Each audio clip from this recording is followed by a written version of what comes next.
Clemencia. Ignacio Manuel Altamirano. Capítulo 4.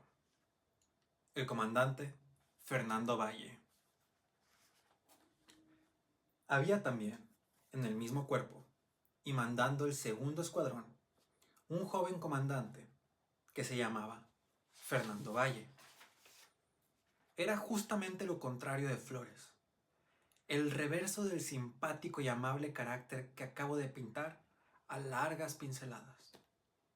Valle era un muchacho de 25 años como Flores, pero de cuerpo raquítico y endeble, moreno, pero tampoco de ese moreno agradable de los españoles, ni de ese moreno oscuro de los mestizos, sino de ese color pálido y enfermizo que revela o una enfermedad crónica o costumbres desordenadas.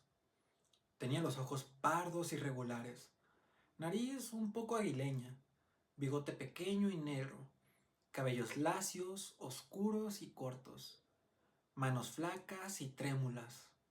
Su boca regular tenía a veces un pliegue que daba a su semblante un aire de altivez desdeñada, que ofendía, que hacía mal.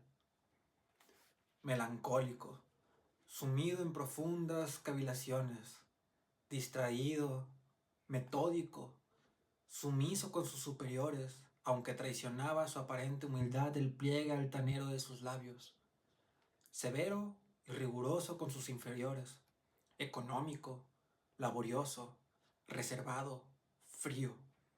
Este joven tenía aspecto repugnante y, en efecto, era antipático para todo el mundo. Sus jefes lo soportaban y se veían obligados a tenerle consideración, porque más de una vez en la campaña de Puebla, primera que había hecho en su vida, había dado pruebas de un valor temerario, de un arrojo que parecía inspirado por un ardiente deseo de elevarse pronto o de acabar sucumbiendo con algún dolor secreto que torturaba su corazón.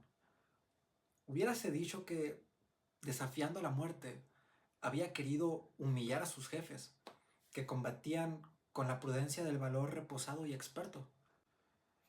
En el ejército era un advenedizo porque había aparecido como soldado raso en las filas de 1862, ascendido luego a cabo por su aplicación, después a sargento en las cumbres de Acultzingo, a subteniente cuando servía en un cuerpo de infantería, luego a teniente después del 5 de mayo y por último a capitán. Como tal, había tomado parte en la defensa de la Plaza de Puebla en 1863, sirviendo entonces en el batallón mixto de Querétaro, a las órdenes del valiente y malogrado Herrera y Cairo. No cayó prisionero, sino que pudo evadirse de la ciudad y se presentó al gobierno de México, que le ascendió a comandante y le destinó a servir en el cuerpo de caballería en que se hallaba actualmente. Aplicado con asiduidad a esta para el nueva arma, había aprovechado tanto su tiempo que se le citaba como el oficial más inteligente y más capaz, por lo cual, y por su carácter frío y reservado, sus compañeros le profesaban un odio rencoroso y mortal. Evidentemente, este muchacho escondía un proyecto siniestro. Estaba inspirado por una ambición colosal. Andaba su camino y quién sabe, él quería subir y aparentaba servir a la República como un medio para llegar a su objetivo. No era, pues, un patriota, sino un ambicioso, un malvado encubierto.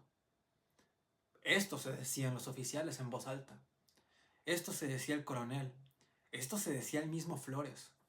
Y más de una vez, Valle tuvo que sufrir los sangrientos sarcasmos de todos, y los devoró en silencio, y palideciendo de rabia. Él no es un cobarde.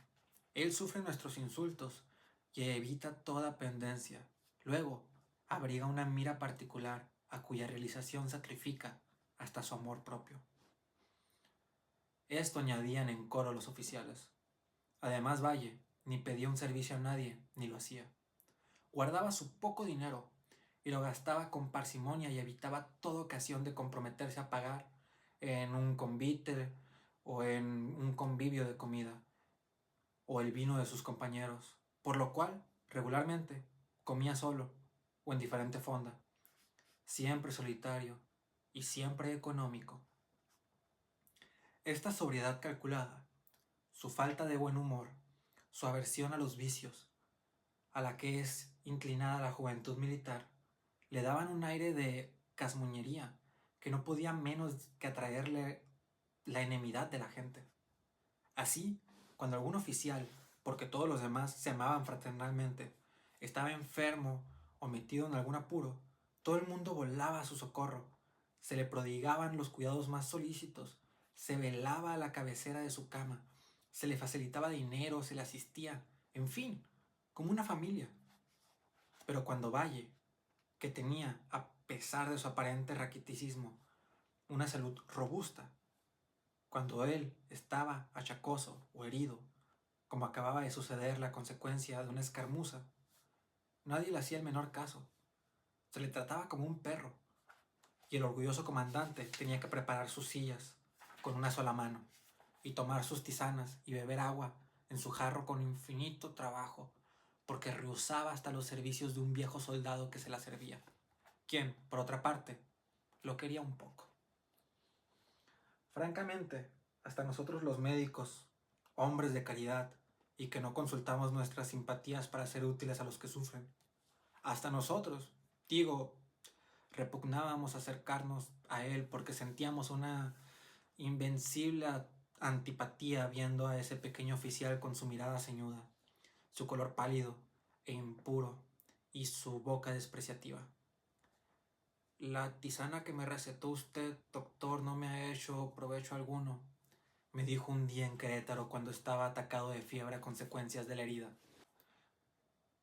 Me dijo estas palabras con tal desdén, con tal acento, que en un arranque de cólera le repliqué: pues si no le hace a usted provecho, arrójela. Él me miró fijamente con sus ojos hundidos y temblando por la calentura. Se levantó, tomó un jarro de agua fría, bebió hasta hartarse y se volvió del lado de la pared.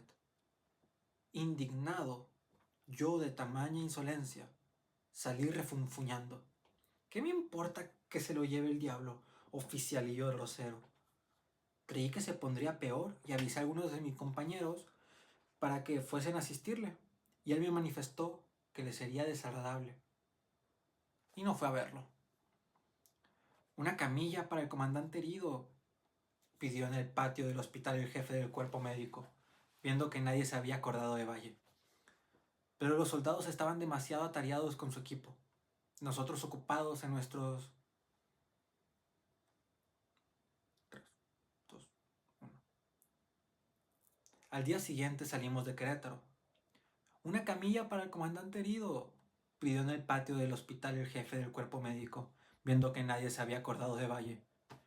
Pero los soldados estaban demasiado atareados con su equipo, nosotros ocupados en nuestros aprestos de viaje. Los soldados de ambulancia se encogían los hombros y el comandante quedó abandonado. Íbamos acordándonos de él ya en la columna de camino y en marcha, cuando lo vimos, iba a la cabeza de su escuadrón, sereno, callado, cejijunto, llevando el brazo envuelto y colgado del cuello.